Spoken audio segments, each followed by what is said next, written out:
Hello everyone, আজকে আপনাদের জন্য আবারও নিয়ে এসেছি একটি নতুন ডায়াগ্রাম। এর মাধ্যমে আপনারা জানতে পারবেন কিভাবে how to make exhaust fan reverse forward wiring diagram তৈরি করা হয়। চলুন দেখে নিই। এক্সস্ট ফ্যান, এটির মাধ্যমে ভিতরে ও বাইরে হাওয়া প্রদান করা হয়।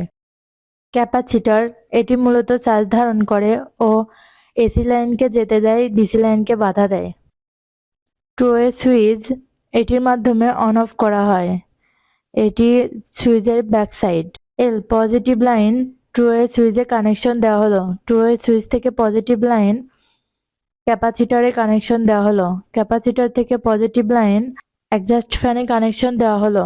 ফরওয়ার্ড, এর মাধ্যমে এক্সস্ট ফ্যানকে সোজাসুজি ঘোরায়। Output line, two way switch থেকে ক্যাপাসিটরে কানেকশন দেওয়া হলো। ক্যাপাসিটর থেকে এক্সস্ট ফ্যানে কানেকশন দেওয়া হলো। রিভার্স, এটির মাধ্যমে এক্সস্ট ফ্যানকে উল্টা ঘোরায়। নেগেটিভ লাইন এক্সস্ট ফ্যানে কানেকশন দেওয়া হলো। সুইচ, এটির মাধ্যমে অন অফ করা হয়। এই ডায়াগ্রামটি পুরোপুরি সম্পূর্ণ হয়েছে। এভাবে আপনারা আপনাদের বাসা বাড়িতে তৈরি করতে পারবেন।